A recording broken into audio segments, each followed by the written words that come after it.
Delaware County's only live television newscast from Ball State University's Unified Media Newsroom. You're watching NewsLink Indiana Midday. Welcome to NewsLink Indiana Midday. I'm Joe Basso. Ball State's spring break starts tomorrow, and many other schools begin their break soon. Though many people may be having second thoughts about one typical hot spot, Mexico. Puerto Vallarta recently suffered drug cartel violence. CNN's David Culver reports. Still, the state's officials say the region is safe enough for tourists to visit. This is not what most of us would think of when we think of Puerto Vallarta, normally a tourist hotspot. We're with the Marines as they have recently arrived into this city so as to assure not only locals but also tourists that things are stable, calm, secure. Those are the Marines as well, patrolling from above. Clearly they have a very visible presence on the ground, in the air, and even at sea. These reinforcements did not arrive soon enough for tourists eager to get out immediately following the cartel violence, even if for some it meant sleeping in the airport for days. And now are you trying to get on a flight? Yes. We fly out tonight. You fly out tonight, back to California. Right. And those with plans to travel in, now reconsidering. After everything that happened, I'm canceling my trip to Mexico. I just don't think it's safe right now. Perception is everything, hence the efforts to scrub clean the aftermath. Have you ever seen this here? Here in Puerto Vallarta, no. I'm looking around and you have these burnt out trucks, but then you have the gas station open, the Costco's open, people, families. We're Mexicans, we're resilient. How important is tourism? Very much, very much important. This is Puerto Vallarta. We make the tourists welcome, like you are at home, you are at home. And even seeing this, does it change your impression of this place and being here right now? Not really. It never seemed like they were after people. Yeah, it just always seemed like it was the inner battle of the cartel and that they weren't after Americans or citizens, but... And you still feel that way? I do, definitely. From my rooftop, I could see that the fires were strategically making a circle around the city. That caused a lot of panic within myself because we were being boxed in. Annie Garcia's drone helped her track the threats. When you get people asking you, Annie, should we travel in? We've got trips planned. I'm not here to tell anyone if it's safe or not to come. My goal was just to show people what the current state is so they can make informed decisions on whether they want to come or not. The reality is, for decades, cartels have influenced many aspects of this region, much of this state under the Jalisco New Generation cartel, which also has a significant presence within tourist favorites like Cancun and Tulum. Cabo San Lucas, another coastal getaway, under the Sinaloa cartel, whose factions call the shots there, along with most of the U.S. southern border, including cities like Tijuana. Even the capital, Mexico City, infiltrated by a host of other criminal groups.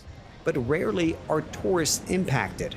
I think right now Jalisco is even safer than it was before Sunday. Of course, something happened that's undeniable, but many things were took out of context. To your point, the amount of misinformation that spreads and how people cling to that. I mean, I saw images of shootings in the airport that never happened. Images of a plane burning in fire that never happened. So of course it's important to understand what really happened. And what's really going to happen. Jalisco's governor stressing to dozens of Mexican media that any suggestion the upcoming World Cup may be moved out of Guadalajara Completamente falso. Completamente falso. is also not true. It's safe to visit Jalisco now. You feel you really can trust confident? in that. Yeah, you can trust in that. David Culver, CNN, Puerto Vallarta, Mexico. As people get ready to pack up their bags and head south of the border, the warmer weather is not the only thing on the horizons for many vacationers, as tensions loom in the region. Let's take a look at today's Indiana NewsLink weather. These are the conditions right now. It's 51 degrees under mostly sunny skies. An amazing late February day ahead today. Expect lots of sun and a high around 60. A quick cool down is ahead late this weekend before things warm back up again. Highs will go up back to around 60 late next week, and there will be several chances of rain. Former President Bill Clinton will give a deposition before a congressional committee today. The House Oversight Committee is forcing it as part of its Epstein investigation. Clinton is named in the Epstein files, but not accused of any wrongdoing. The deposition will set a precedent for former presidents giving testimony to Congress. A former president can be compelled to give congressional testimony, apparently unrelated to the separation of powers. President Donald Trump also is named in the Epstein files and is not accused of any wrongdoing. Clinton's deposition opens doors to Trump facing similar treatment down the line. Former Secretary of State Hillary Clinton faced House lawmakers yesterday in a closed-door deposition tied to the Jeffrey Epstein investigation. She has denied having any knowledge of Epstein or Ghislaine Maxwell's criminal activities. New CNN analysis shows ICE officers receive far less training than most federal agents with a gun and a badge.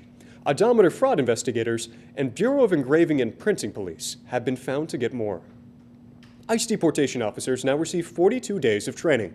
That's less than half of what they got during the Biden administration. Some experts with inside knowledge say that reduction could lead to deadly mistakes. ICE says no essential content is left out, and training days now run 12 hours instead of 8.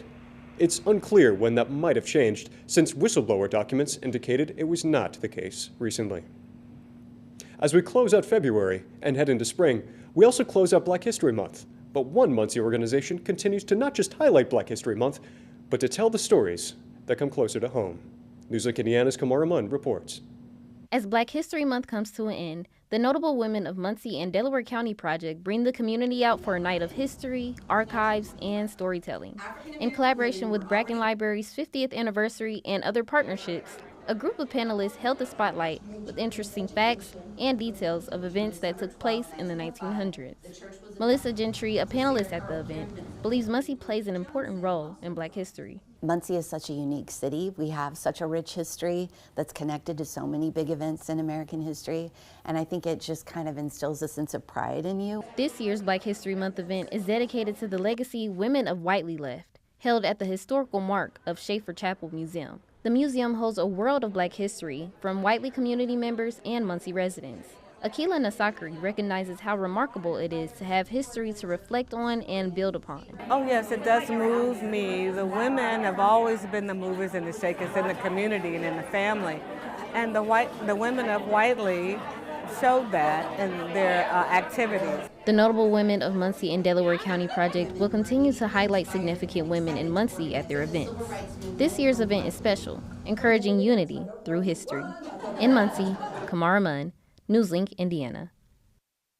Archives and documents related to Black history are available at the Schaefer Chapel Museum, and they are open to the public. And that's your NewsLink webcast for today. Thanks for joining us. Be sure to join us tonight at 6:57 on Ball State PBS. And for news anywhere, anytime, go to cardinalmediabsu.com.